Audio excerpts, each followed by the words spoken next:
पूर्वजों के नाम जमीन का जमाबंदी है और आपको बनना है उत्तराधिकारी। यानी उत्तराधिकारी वही लोग बनते हैं जो उस परिवार के वंशज होते हैं। अब दादा परदादा के नाम से जो है जमीन का जमाबंदी कायम है, यानी खसरा खाता जो है उसमें जो जमाबंदी उसके अनुसार जो कायम है उसमें पूर्वज का नाम दर्ज है। और आज जो है एक तरह से आप सोच रहे हैं कि आप अपना नाम को दर्ज करा लें, आप जो है उस प्रॉपर्टी का, उस संपत्ति का उत्तराधिकारी बन जाएं। तो ये आखिरकार जो प्रक्रिया है ना कि पूर्वजों के नाम से तो चला आ रहा था जमीन का जमाबंदी, अब हमें अपना नाम को कराना है दर्ज। तो अब ये प्रक्रिया क्या सरल है, क्या आसानी से आप करवा पाएंगे या आपको थोड़ी परेशानी हो सकती है? अब सबसे आसान सा तरीका कौन सा है? तो देखें, बहुत सारा तरीके की कमी नहीं है यहाँ पर भी, लेकिन अभी है कि अब आप जो एक तरह से तरीके की अगर बात करेंगे, हम दादा परदादा की जमीन को अपने नाम पर करवाना चाह रहे हैं, तो उसमें जो है यानी पहला जो एक तरीका है वो बेहतर विकल्प है कि आप उसको ट्रांसफर करा सकते हैं। यानी उसके जो हक है, उसका जो टाइटल है, यानी उसको आप ट्रांसफर करा सकते हैं। अब ये कैसे होता है? इसमें होता है कि मान लेते ठीक है, जिनके नाम जमीन का जमाबंदी कायम है वो नहीं है इस दुनिया में, तो उनका मृत्यु प्रमाण पत्र, डेथ सर्टिफिकेट जो है वो हम बना लें। अब ये जो एक तरह सबसे पहला कदम आपको यही करना है कि आप जो है एक मृत्यु प्रमाण पत्र बना लेंगे। अब कहेंगे कहाँ से बनाए? तो ये देखें, कोई कुछ जाने की जरूरत नहीं है, ग्राम पंचायत से बना लें। ठीक है, ग्राम पंचायत से जाकर सरपंच से मिले, उनको बताएं कि हमको मृत्यु प्रमाण पत्र बनाना है। अरे आपका क्षेत्र का जो है संपर्क है, आप कहेंगे हम गांव में थोड़ी रहते हैं, हम तो जो है एक तरह शहर में रहते हैं, तो आप उसके लिए आपके लिए नगर पालिका है। ठीक है, अब एक ये आसान सा तरीका है, आपके पास विकल्प है, आप ऐसा कर सकते हैं। यानी ग्राम पंचायत हो, नहीं तो नगर पालिका हो।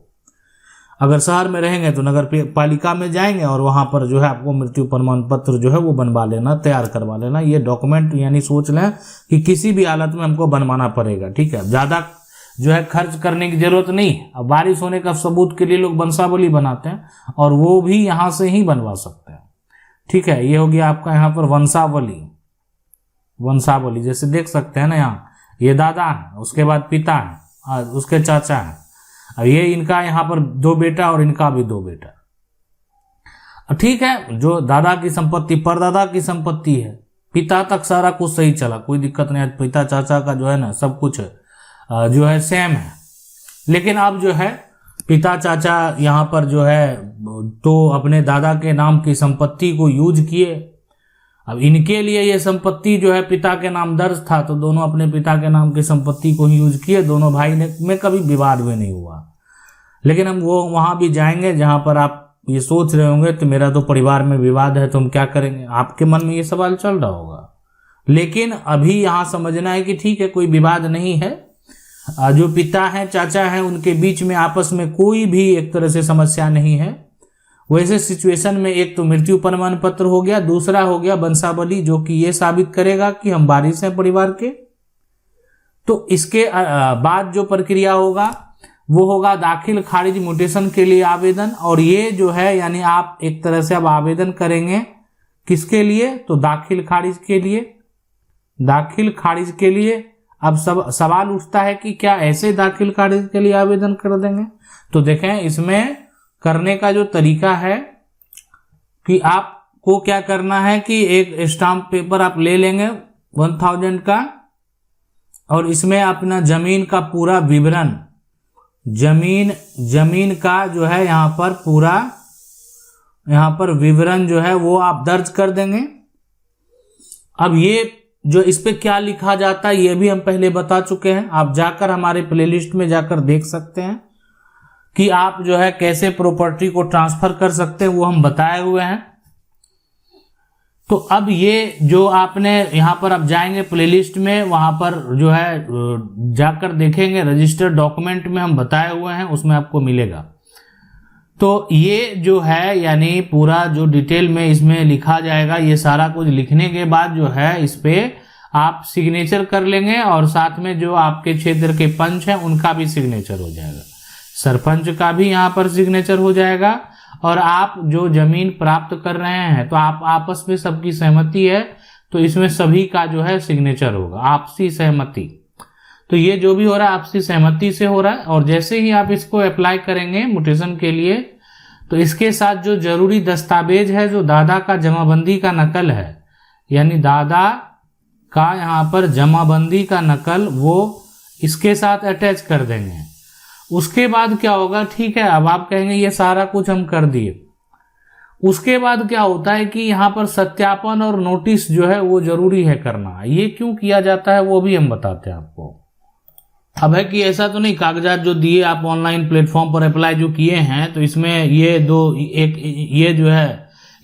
दो भाई जो जिनका नाम पर प्रॉपर्टी का बात, अब कोई एक अपने नाम पर ट्रांसफर करा रहा, ठीक है, तो इनका एक और भाई है, यहाँ पर एक और भाई है, उसका नाम को दर्ज जो है मिली भगत से आपने नहीं किया, तो आखिरकार नोटिस जो है इसलिए भेजा जाता है सबको कि देखें ये जो है आप दिए हैं कागजात, तो पता चल जाएगा, गांव में जाएगा कोई कागजात लेकर, तो आसपास के लोगों को पता चले कि इस प्रकार का कोई कार्य हो रहा है, कोई जो गलत तरीके से जो है दाखिल खारिज करा रहा है, एक भाई को छोड़ दिया है।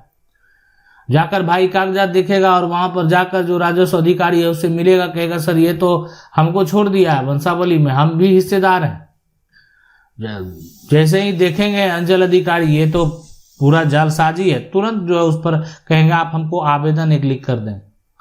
ऐसे मौखिक तौर पर हम आपकी बात थोड़ी मानेंगे, आप आवेदन लिख कर दीजिए, आप उत्तराधिकारी हैं, हिस्सेदार हैं। तब उस आवेदन के अनुसार भी हम उस पार्टी को नोटिस करेंगे कि देखें आप पर यहाँ पर ऑब्जेक्शन लगा हुआ है, और नोटिस जो है इसीलिए यहाँ पर भेजा जाएगा ताकि जो है यहाँ जो भी जरूरी दस्तावेज है आप वहाँ पर अटैच करें, और साथ में अगर मान लेते हैं आपका जो अन्य सदस्य है, परिवार का हिस्सेदार है, अगर उसको किसी प्रकार का कोई आपत्ति नहीं है तब तो आपका आगे का कार्य होगा।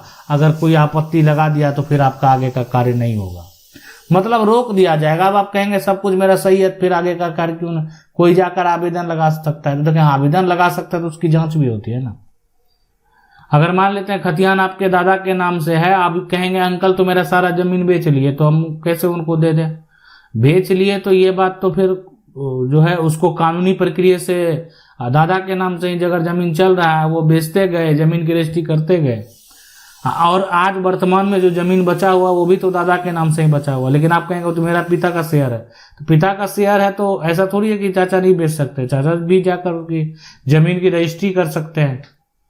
लेकिन ये तो डिसाइड कोर्ट करेगा कि कौन किसका कितना शेयर है। अब चाचा मान लेते हैं ठीक है गलत करने लगे, ठीक है, लेकिन गलत करके भी ये आपका हक नहीं ले सकते। इस बात को आप समझ लें, माइंड में बैठा लें कि कोई भी हिस्सेदार जो है आपका हक नहीं ले पाएगा, लेकिन यहाँ पर थोड़ी देर के लिए आपको परेशानी में डाल देता है। और कारण यही है कि पूर्वजों के नाम से जमाबंदी जो चले आ रहे हैं, इसको लेकर जो फरीक है, आसपास के लोग है, एक तरह से परिवार का जो लोग है, गोतिया है, ये कोई भी किसी का जमीन को बेच देता है और इससे होता विवाद। तो सरकार ने सोचा कि ऐसा करते हैं कि अब जो है पूर्वज का जितना दादा परदादा के नाम से जमीन है सबको अब नया नया उत्तराधिकारी बनाएंगे, सब अपना अपना नाम से करवा ले।